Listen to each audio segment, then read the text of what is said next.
Hey everyone, and welcome to my very first YouTube video.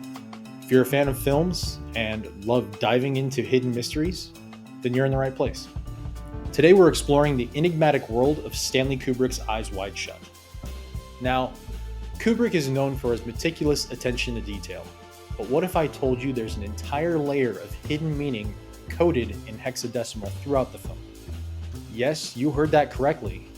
Hexadecimal code. During one of my many viewings of this cinematic masterpiece, I uncovered these cryptic messages and realized there was more to this movie than what meets the eye. In this video, I'm going to walk you through my journey of uncovering these hidden codes and how they bring a new depth and understanding to Kubrick's vision. We'll decode the mysterious messages and explore their implications, adding a whole new dimension to Eyes Wide Shut. So grab your favorite snacks, put on your thinking cap, and join me as we unravel the genius of Stanley Kubrick. Let's get started. The whole film is somewhat of a mystery. It leaves you with the feeling like you might have missed something. But that's nothing new if you're a fan of Stanley Kubrick. Countless books, essays, movies, and theses have been made just trying to decode what Kubrick has put into his films. You could even go down the conspiracy theory rabbit hole and try to make some sort of connection between Kubrick and the Apollo 11 moon landing. I'm not here to do that, at least not in this video. I was initially intrigued by the premise of secret underground societies of the real-life rich elite, but everything that I found in Eyes Wide Shut has been linked to the movie plot points themselves. With that said, there's still plenty of layers I haven't decoded. So I made the discovery as I was bored one night giving Eyes Wide Shut a second watch, because I wanted to revisit it and nobody seemed to have any solid evidence for what was actually going on in the film, just some crackpot theories. The whole movie gives mysterious vibes, and I was curious to see if I could pick up on something I hadn't seen before. Well, I did. I'm a coder of types by trade, and one number stood out to me. 5A. Now, 5A is just the apartment number of Bill and Alice, but if you know Kubrick, numbers are rarely just numbers, although some would disagree. Kubrick gives intention to everything seen on film. So why 5A? At 5A, I paused the movie. It was really the first time I paused the movie for a detail. I was trying to make an association between the 5 and the A, thinking about how stars have 5 points, A kind of looks like a point on a Christmas tree. But then I recognized 5A is a hexadecimal number. I'm going to spend some time talking about code for a minute, so just stay with me. If you're not familiar with hexadecimal, it's a different representation of a binary number. All binary code is just used to represent a number. With binary code, you have a bit, a 1 or a 0, a byte, 8 bits or 8 ones or zeros, a word, 16 bits, and a double word, which is 32 bits. And they represent numbers. A byte is one of the most commonly used units of data with 8 bits to represent a number 0 to 255. Hexadecimal is similar to a word, 16 bits, hex meaning 6 and decimal meaning 10. Hexadecimal uses 0 through 9 for the first digit and A through F for the next digit.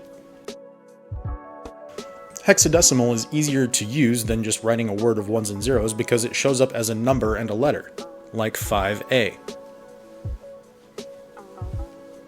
So recognizing 5A as a hexadecimal and being lazy, I used my handy-dandy hexadecimal converter, or hexadecimal to number converter. When you convert 5A to the number it's supposed to represent, you get 90. Okay, so 5A represented 90. I didn't know what that could possibly mean if it had any meaning at all. But then I realized my movie was paused at a time that had a number. It was exactly 90 minutes into the movie when I saw 5A on screen. So wait, that's it? You happened to see 5A and did some conspiracy theory math akin to Jim Carrey's number 23 and that's supposed to be the key to Eyes Wide Shut? Actually, yes, but there's more than that. I considered the idea that hexadecimal being used in Eyes Wide Shut might be a stretch, so I did a little research about Stanley Kubrick and his fondness for computers. As it would turn out, Kubrick was quite savvy. With the Stanley Kubrick story. Alex DeLarge, right? Right. You're actually recording? Of course. Incredible. It's very quiet. Bring it. What would you like for Christmas, Stanley? A, Fortune computer. Why do you want a fortune? Because it has the best chip architecture. Yes? And, the most advanced operating system. What's that? It's called Unix. So I kept watching the movie with hexadecimal in mind, carefully looking for number and letter combinations, 0 through 9, A through F, for any references to 16. And that's where the rabbit hole opened. I remembered the extravagant stars at Ziegler's party, so I went back to examine them. They aren't your typical Christmas star decoration. I noticed they had 8 points on the outer star, but there were also another star on the inside with an additional 8 points, 16 points in total, with a big ominous circle in the middle, as if to say, hey, look at me. Okay, that might be a sign. I also remember the scene at Ziegler's house toward the end of the movie when he and Bill were having a heart-to-heart. Ziegler is knocking a few balls around, literally because all 16 balls remain on the table. That might be another sign. But also, at exactly 16 minutes into the movie, Alice, in a very timed sequence of dialogue, says the word, now, as if to highlight the importance of the number 16. At this point, I really feel like I'm onto something, but I'm also second-guessing myself. Maybe I'm reading too much into it, maybe I really am doing some conspiracy math. Well, thanks to my friends at Reddit, they pointed to something that undeniably confirms my suspicion. The release date.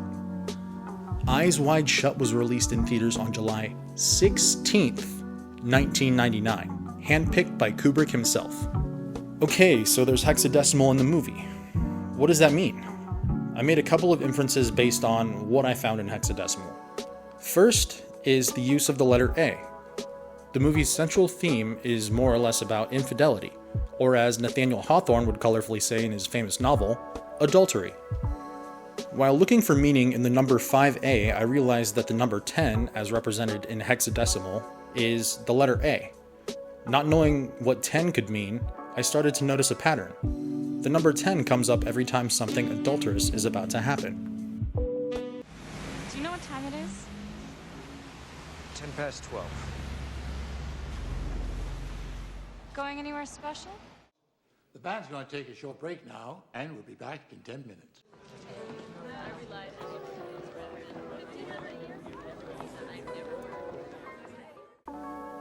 At Bill's practice, when he's examining a boy's lymph nodes, the eye exam chart in the background reads top down, O at VXH, with a red underline. O, symbolically to me, looks like an I. V is the Roman numeral for 5, X is the Roman numeral for 10. H is, well, hexadecimal. So if 5 in hexadecimal is 5, 10 in hexadecimal is A, is Kubrick literally telling you to look at 5A? Another indication that 10 represents the scarlet letter is Where the rainbow is. red is the first color of the rainbow, but also the last color because color is cyclical. It just repeats itself in a cycle. This is seen represented in the revolving door with red arrows in the hospital where Mandy's supposed to be. You can also see a drawing on the fridge of some kind of A-shaped figure drawn by Helena. And of course, the address of the Rainbow Costumes place is 10, where some weird adulterous stuff would also happen. There is also a parallel between Mandy and the Scarlet Letter. In the novel by Nathaniel Hawthorne, he writes about his main character Hester Prynne being forced to don the red letter A. But Hester also has a daughter named Pearl, who is a representation of her adultery as well. During the scene in Ziegler's bathroom, you can see a portrait of a pregnant woman and Mandy donning a pearl on her finger, which other theorists have falsely attributed to Mandy being pregnant with Ziegler's baby, and that being the reason for her demise. But if that were true, Ziegler would have no reason to call Bill into the bathroom to save her in the first place, especially if she, quote, overdosed. The logic just doesn't check out there. The second inference made from hexadecimal, Mandy is really just unlucky. She is really just an ex-beauty queen with a drug problem. This one was a little more obvious. When Bill went to examine Mandy's body, the body was kept in a locker, locker 10, because she is as Ziegler said she is, a hooker. But not only that, when Bill is looking at the body, you can clearly see the numbers 19 above Mandy's body. When you convert 19 from a hexadecimal to a decimal number, it becomes 13. 13 is notoriously the unluckiest number. And at exactly 13 minutes into the movie, you see Mandy overdosed on drugs for the first time. Bill also discovers the news about Mandy's death on the opposite side of a newspaper that reads, "Lucky to be alive." Mandy, is just plain unlucky. The third inference made from hexadecimal is the hardest to wrap your head around, so prepare yourself. Lou Nathanson, Marion's father, is still alive and organized the whole thing with Ziegler to scare Bill Harford. So I know you're thinking, how is Nathanson still alive if he was clearly dead? You saw him. Well, on the outside of the Nathanson residence, there's another hexadecimal number, 7B. When you convert 7B from a hexadecimal to a decimal number, you get 123, which correlates neatly with the license plate number at the Somerton mansion, which reads BQR 123. Okay, but how is he still alive? I mean, that's literally the whole title of the movie, Eyes Wide Shut. It's just oxymoronic. When Bill makes it back to Mandy's house, he never checked Lou's pulse, which led me to the revelation about Bill. He sucks. Do you know what's so nice about doctors? Usually a lot less than people imagine. Bill is an unreliable protagonist. He lies about nearly everything he says. You are a very, very lucky girl. Because I would never lie to you or hurt you. No, I don't really know. We're still waiting for some relatives to arrive. I seem to have forgotten it. On top of it all, he's a shitty doctor, which he openly admits. What's your name? My name is Bill Harford. I'm Mr. Grenning's doctor. You're looking for Peter Grenning. Yes, I am. He moved to Chicago over a year ago. If you just show up immediately after someone dies and feel their forehead, they're still going to be warm. So Bill just took it at face value that Lou was dead. The idea that Lou Nathanson is still alive and organized the whole thing is even foreshadowed when Bill is informed of Lou Nathanson's death. Bill hangs up the phone and then goes on to say, I think I have to go over there and show my face. This foreshadows the scene at the Somerset mansion where he literally takes off his mask to show his face. I found the last nail in the proverbial coffin when examining the source material Traum Novelle, or Rhapsody, by Arthur Schnitzler, the book the movie's based on. There's a reference to the idea that Marion's father might still be alive.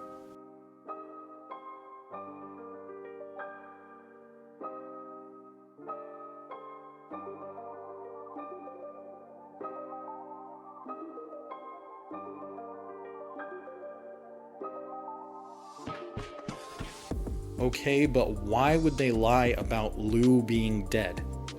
We've already established that Bill is an unreliable protagonist. One of the strangest scenes throughout the film, besides of course the P. Diddy party, is the scene where Marion confesses her love to Bill. But I believe this to be the very motivation behind why Lou Nathanson faked his own death and colluded with Ziegler to organize the whole thing. It's so unreal. Lou was tired of Bill messing with his daughter's head. When Marion confesses her love to Bill, that was Bill's opportunity to confess his love back and be with Marion. But Bill, being the liar that he is, he instead gaslights her, as if to remind her that those are the stories and he's sticking to that. We barely know each other. I don't think we've had a single conversation about anything except your father. I love you. You can see the expression of dread on her face when Bill leaves because she knows what's going to take place. Which brings us to the colorful themes of the movie. Red and blue are heavy themes throughout the movie. Obviously, with red symbolizing desire and adultery, we see Ziegler's wife wearing a striking red dress, which leads me to believe that Bill might have been involved with Mrs. Ziegler at some point. Okay, so what about the Red Priest? Everyone has their theories about who the Red Priest is, but the Red Priest is nobody really all that important. The Red Priest is Mandy's boss, Leon Vitali. I found this by just reading the article of Mandy's death. The article mentions how Mandy was seeing a fashion designer from London, which checks out with the priest's accent and the whole costume theme of the party. That also explains why Mandy gets to wear the big flamboyant headdress. Sure, what do you think you're doing? The article even mentions how their boss adored Curran, not for how she wore his stunning clothes in public, but how she wowed him by taking them off in private, seductive solo performances. That would also explain why Ziegler thinks that finding a receipt for the costume in Bill's pocket is something that gave him away, because the costumes are all custom-made designs. So that brings us to the two gentlemen that nod to Bill from the top of the balcony. The tall one being Ziegler, and the short one being Lou Nathanson.